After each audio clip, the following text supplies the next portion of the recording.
טוב, שלום לכולם, ערב טוב לכולם, כולם שומעים אותי? אני גם רוצה לשאול להתחלה, כולם פה או קראו את שר הטבעות או ראו את הסרטים, נכון? כאילו שאני יודע... הסרט של בקי נחשב? לא. אז זהו, זה דבר ראשון שרציתי.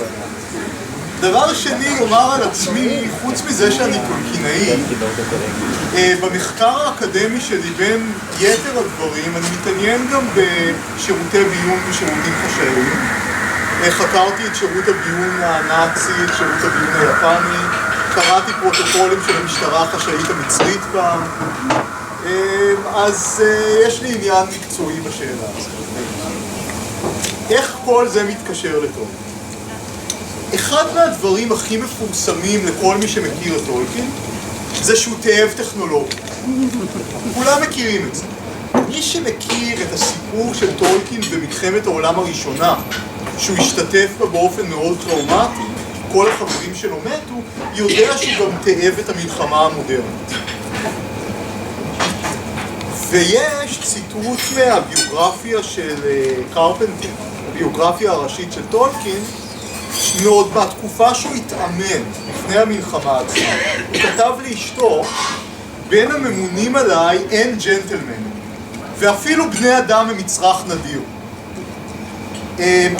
אני סובל מהימים האפורים האלה, שבהם אנחנו מדשדשים שוב ושוב באותם נושאים משמימים, מי האפסיים של אומנות ההבל.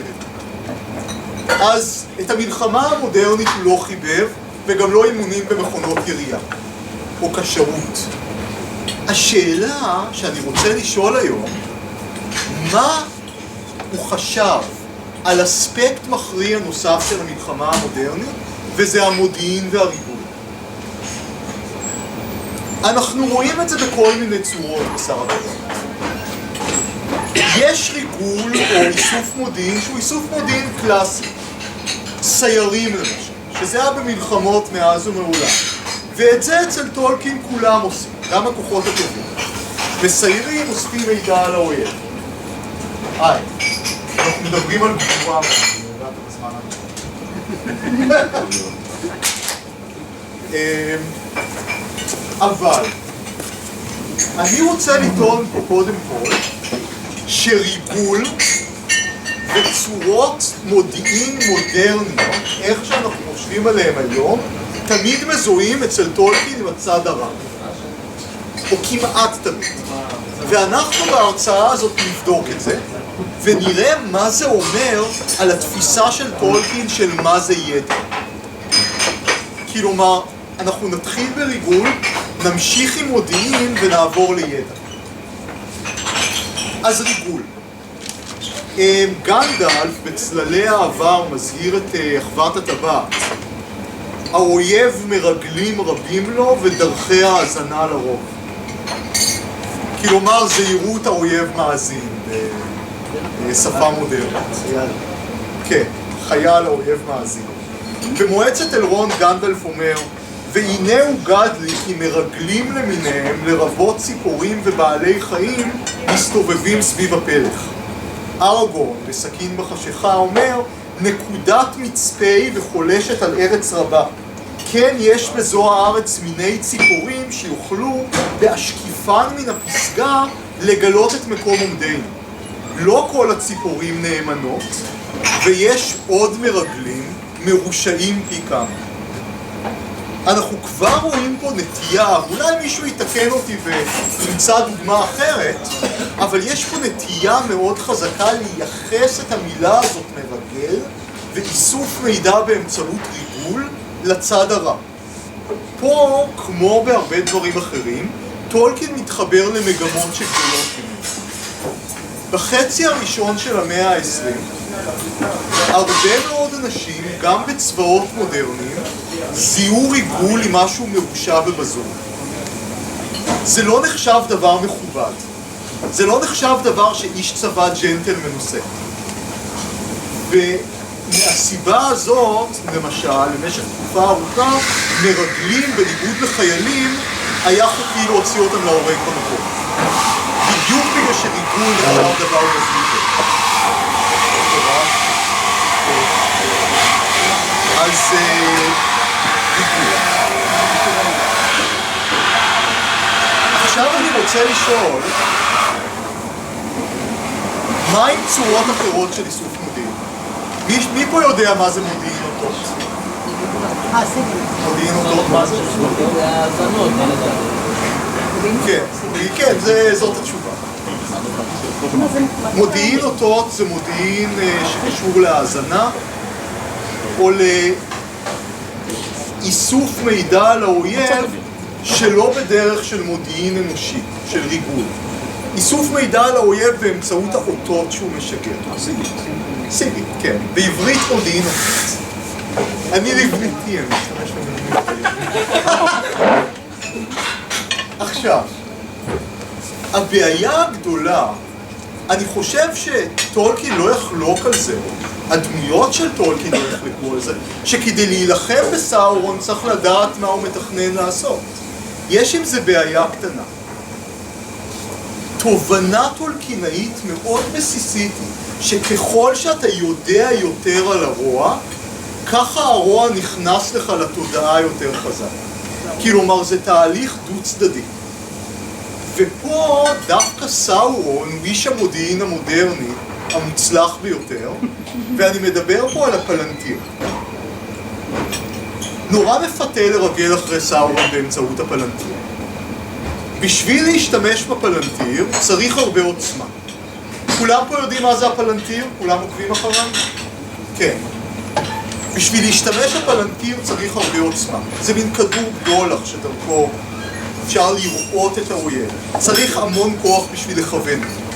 מה קורה כשמישהו שאין לו כוח מנסה להשתמש בפלנטיר? פיפין זה דוגמה מצוינת. אני לקחתי את הגולה והסתכלתי בגמגם פיפין, וראיתי דברים שהפחידו אותי, ורציתי להשתחרר אבל לא יכולתי, ואז הוא בא וחקר אותי, הוא הביט בי, וזה כל מה שאני זוכר. בזה לא די, החמיר גנדלף קולו. מה ראית ומה אמרת? ואז פיפין ממשיך, הסתכל בי במין סיפוק זדוני, והרגשתי שאני מתמוטט. בקיצור, הוא נופל על סאורון בתוך הפלנטיר, ומכיוון שהעוצמה של סאורון היא כל כך גדולה, סאורון פשוט שולט בו, והופך את פיפין, הוא חוקר את פיפין בסופו של דבר, וגם כמעט גורם לאסון. כלומר, מי שמנסה לדעת את האויב ואין לו עוצמה שמשתווה לעוצמה של האויב, הופך את עצמו למשדר נייד. כלומר, האויב משתמש בו כדי לאסוף מידע. הדברים הופכים למסובכים יותר כשדווקא יש לך עוצמה. כדי לפחות להתמודד עם האויב ברמה המודיעינית הזאת, ולשלוט בפלנטיר, שהוא לא יוכל לתפוס אותך, כמו שסאורון תופס את פיפין. גנדלף מזהיר את ארגורן. ארגורן הפלנטיר הוא שלו. הוא יכול לקחת אותו, גנדלף מזהיר אותו, אל תשתמש בו, אל תשתמש בו בחופזה, זה מסוכן. וכמתי נהגתי בחופזה ובלי זהירות, ארגורן אומר, שאני מכין עצמי ומצפה שנים על שנים, אף לא פעם עד כה, אך אל תמעד בסוף הדרך. אכן, פעמים רבות אנו עדים לכך, אומר גנדלף, אך בזו פעם מאיר לנו המזל עד להפליא. ייתכן, ובזכות ההוביט ניצלתי אני ממשגה חמור. חוקק הייתי בדעתי מלנסות אבן זו בעצמי ולעמוד על שימושיה. אילו כן עשיתי, הייתי מתגלה בפניו. אך איני מוכן לעמוד במבחן זה, ומסופקני אם יהיה מוכן אי פעם. אך אפילו הייתי מוצא בידי כוח להיחלץ, היה זה לרועץ לה. לא טוב שיראני בטרם עת, עד בוא השעה שבה שוב לא תהיה תועלת בסודיות. כלומר, שוב אותה המשוואה, זה תמיד דו צדדי. אתה רואה את הרוע, הרוע רואה אותך. אפילו בעלי עוצמה צריכים להיזהר.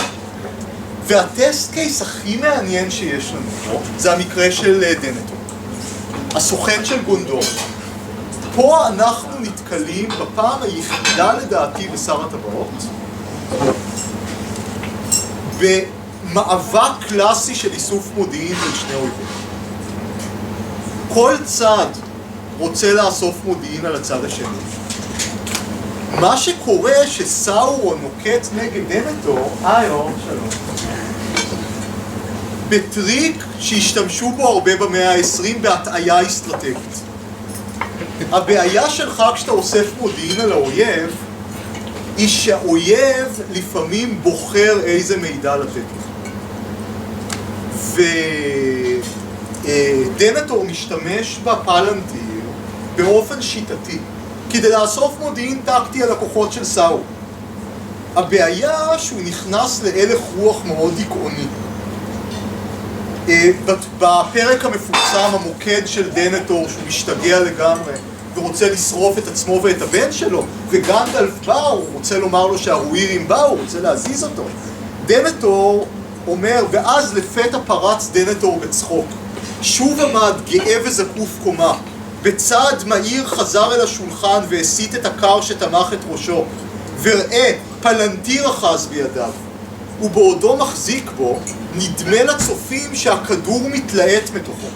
ופניו הכחושות של האדון מוארות באישו, והם כמו מקשת אבן חצובה חדת צללים. פנים אציליות, גאות ונוראות, עיניו הבריקו. גאווה וייאוש, פה אני רוצה שתשימו לב למילים. כלום סבור ראית שסומאו עיניו של המגדל הלבן? לא, כי ראיתי יותר מן הידוע לך שוטה אפור. כל תקוותך אך אבל ורעות רוח. לך אמול ורפא חולים, לך וילחם בשדה הקרב. אבל הבלים, אולי תקנה לך ערכה, אולי תנצח ליום אחד. הכוח שקם עלינו אין לנצחו. רק את אצבע ידו האחת שלח אל העיר הזאת. כל המזרח נאור, ובעצם הרגע הזה משתה בך אפילו הרוח, ומטלטל את צי של ספינות שחורות במעלה האנטי. מה שסארומן עושה זה דבר כל כך היסטורי, שנעשה כל כך הרבה פעמים. אתה מבין שהאויב שלך מרגל. כמו שאמרנו, הפלנטיר הוא תמיד דו צדדי. אתה נותן לו מידע אמיתי, וגנדלף אומר את זה במפורש. המידע הטקטי שדנטור אסף על סאורון הביא לדנטור ניצחונות. כלומר, המודיעין הטקטי הזה היה מודיעין אמיתי. אבל באמצעות המידע החלקי הזה, סאורון קודם כל יש את דנטור, גרם לו לחשוב שהכוח שלו עצמו, של סאורון, הרבה יותר חזק ממה שהוא היה, או לפחות הסתיר ממנו כל מידע שסותר את זה. ומכיוון שאצל טולקין אתה קשה לבוא במגע עם הרוע בלי להיות מושפע ממנו מוסרית, דנטור גם משתחט. וגנדלף אומר את זה במפורש, הרצון של סאורון באמצעות הפלנטיר חדר לתוך המגדל הלבן. אני הייתי רוצה להוסיף פה בהערת אגב, שכוח ועוצמה יכולים להטעות. סארומן, עוצמתי לכל הדעות, גורם עוצמתי לכל הדעות, גם מנסה להשתמש הפלנטיר כדי להשיג מידע, למעשה בדיוק כמו פיפין הוא ננעל על סאורון. הוא לא מבין מה קורה מסביבו כמו פיפין, אבל הוא בסופו של דבר משתעבד לסאורון, בין היתר באמצעות הלוק הזה של הפלנטיר.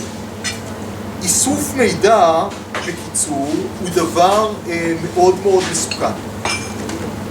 ואני אסיים בציטוט של החטיבה הזאת בהרצאה, של מה קורה לפלנטיר אחרי שדנטור נשרף. ודנטור עלה בקפיצה על השולחן, ועומדו שם אפוף להבות ועשן נטל את שרביט כהונתו, כהונת הסוכן שהיה מונח לרגליו, ושבר אותו על ברכו. ובהשליחו את השברים לאש קד קידה והשתתח על השולחן, ובשתי ידיו אימץ אל חזו את הפלנטיר. וסופר בימים שלאחר מכן, כי כל מי שהביט בזו האבן, ולא היה בו כוח אדיר להטוטה לאשר ירצה, ראה בה אך זוג ידיים זקנות נאכלות באש. כלומר, פלנטיר עצמו בסופו של דבר ננעל, ואי אפשר יותר להשתמש בו. אז נסכם את החלק הזה של ההרצאה. איסוף מודיעין על האויב מסוכן מכמה סיבות שונות. קודם כל, משום שהאויב רואה אותך כשאתה רואה אותו. דבר שני, משום שאתה עלול להיות חלש מדי. גם אם אתה חושב שאתה חזק, ולהשתעבד לרצונו. סיבה שלישית, הטעיה אסטרטגית, שהאויב מטעה אותך באמצעות מידע סלקטיבי. בעיה שוב שכל איש מודיעין מודרני מודע לה היטב, וגם המגע עם הרוע משחית אותך מוסרית. ואם היחס לאיסוף מודיעין ולריגול הוא כל כך שלילי, הייתי רוצה להמשיך לדבר שהוא מעניין לא פחות, ולדבר על ידע. מישהו פה מכיר את המושג בית מרקחת שנקרא אפיסטמולוגיה? מישהו יכול לומר לי מה זה אפיסטמולוגיה? תחום בפילוסופיה שעוסק בשאלה, איך אתה יודע? איך אתה יודע? כל דבר שהוא, מה מקור הידע? או מה זה ידע תקף. נכון? כן. וזאת נקודה שבדרך כלל לא מדברים עליה בשר התורנות. מאיפה אתה משיג ידע שהוא ידע לא רק אמיתי? כאמור, הידע שסאורון נתן לדנטור היה ידע אמיתי. אלא מתי אתה משיג ידע שהוא נכון מוסרית? איך אתה משיג ידע שהוא לא משחית? וכמו שדיברנו קודם על הלא עוצמתיים ועל העוצמתיים, דיברנו על פיפין ואז דיברנו על דנטור ועל ארגורן, אנחנו נתחיל עוד פעם מה קורה שאנשים לא עוצמתיים מחפשים ידע. והדוגמה היפה ביותר היא גולום. נאמר על גולום שהוא היה מאוד סקרן, הוא התעניין בשורשים ובדרכי צמיחה. צולל היה לקרקע האגמים ונובר בין שורשי העצים והשיחים. רואה שהיה חופר מחילות במערבי תל מוריק. כך חדל להסתכל בפסגות הרים, בצמרות עצים ובפרח הנפתח. מתעלה היה וראשו מושפל ועיניו באדמה. כלומר, גולום הוא מדען, סוג של מדען, נכון? יש לו מוח מאוד אנליטי. הוא היה יכול לכתוב באתר הספקת, שמכיר. הוא בודק כל דבר, סליחה על הפיצה. הוא בודק כל דבר, הוא מנתח כל דבר, אבל הוא לא מבין את הדברים בקוליותם.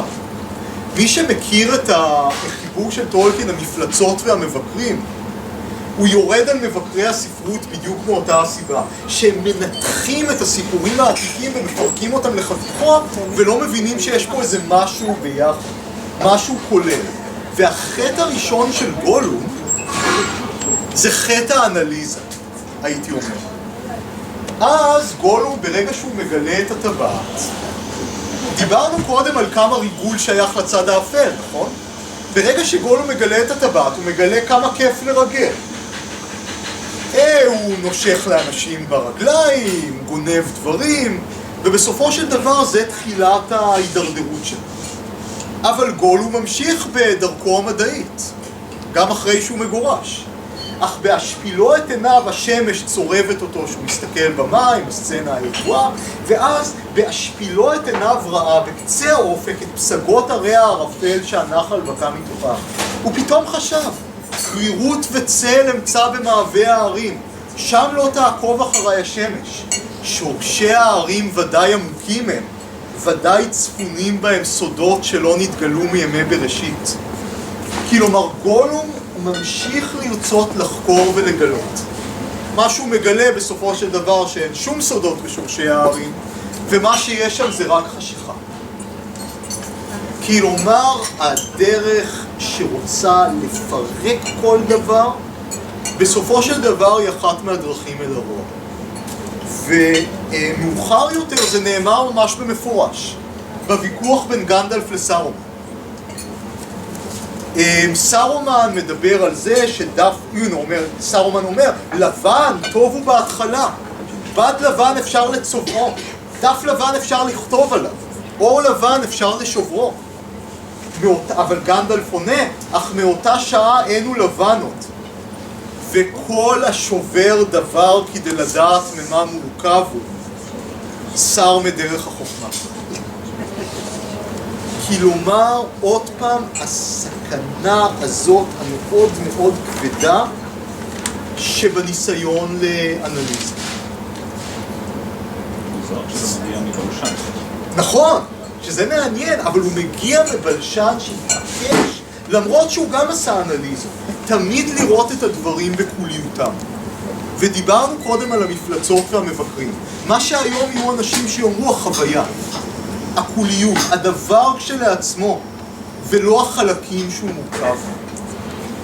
והייתי רוצה לחבר את זה לתמות קצת יותר גדולות. דיברנו על התפיסה הצבאית השמרנית שראתה במודיעין מודרני דבר בזוי. לוחם אמיתי לא אוסף מודיעין, לוחם אמיתי בא לשדה הקרב. אם כבר הוא שולח סייר לראות מה קורה, כמו הסיירים באיטיליה. ריגול? זה לא דבר שג'נטלמן עושה. הייתי מעיר, אני חייב להעיר את האנקדוטה הזאת בהערת אגב, במהפכה האמריקאית היה מרגל בריטי שנתפס, רצו לתלות אותו, אבל אז גילו למרבה ההפתעה שהוא ג'נטלמן. איך גילו את זה? היה לו שאריות פודרה במדים.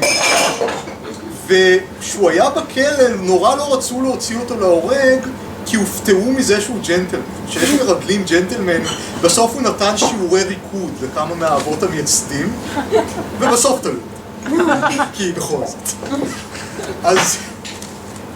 וטולקין מאוד נטוע בתפיסה הזאת, שרואה בניסיון להשיג ידע בדרכים לא כשרות, דבר שהוא דבר משחית. והאנליזה הזאת משחיתה גם במובן מוסרי, וגם במובן כמו של דנטור שהיא מייאשת. וייאוש שנובע מיותר מדי ידע, הוא בסופו של דבר דבר רע. ואני רוצה לסיים במשהו אקטואלי. לא מזמן פורסמה כתבה מאוד מעניינת שכתב טולקינאי איראני, והוא דיבר על החוויה של לראות את שר הטבעות בטהרן בזמן ההפגנות הגדולות שהיו נגד משטר אחמדינג'אד. מישהו במשטר החליט לשדר מרתון של סרטי שר הטבעות בטלוויזיה האיראנית בדיוק בזמן ההפגנות במטרה להשאיר אנשים בבית. ומסתבר שזה נתן לאנשים מסוימים השראה. שר הטבעות בפרסית מתרגמים את המילה הוביט, והם קראו ככה לאחמדינג'אד, ההוביט הפך לקרימית. הוא די נמוך. אבל אותם אנשים שצפו בסרט ואחרי זה יצאו להפגין ולהתעמת עם שוטרים, יש משהו, והם היו במצב שהוא באמת מצב מייאש. ותהיו בטוחים שמפגין איראני שמודע וחוקר ויודע את כל הכוח שהמשטר יכול להעמיד מולו, לא יעיז לצאת לרחוב. כך, פה אני מצטט מה שהוא כתב. אנו מוצאים משמעות פוליטית אפילו בכתובית המשך יבוא. הנה דמה דערה, המציינת את סוף החלק הראשון של הטרילוגיה. הביטוי הזה הפך להיות הסיסמה המאוססת שלנו, מילת העידוד שלנו. כמו גם השיחה הזאת מתורגמת מפרסית, מדבריו של גנדלף. הלוואי אמר גנדלף, וזו משאלת ליבם של כל אלה שמונו להם חיים בזמן הזה. אך לא להם ההחלטה. לנו לא נותר אלא להחליט מה נעשה בזמן שהוקצב לנו. הנה דמה דערה. ההמשך יבוא. האנשים לא יוותרו בקלות רבה כל כך. ואני חושב שהוא תפס אותו טולקינאי איראני באופן מאוד עמוק, איזשהו מסר של טולקין. אל תהיה מודע באופן מלא לסכנה שעומדת מולך. אל תחקור יותר מדי, אל תחשוב יותר מדי, תעשה את המיטב, תעשה את מה שנכון מוסרית, ובעיקר תנצל באופן מיטבי את הזמן שהוקצב. תודה רבה.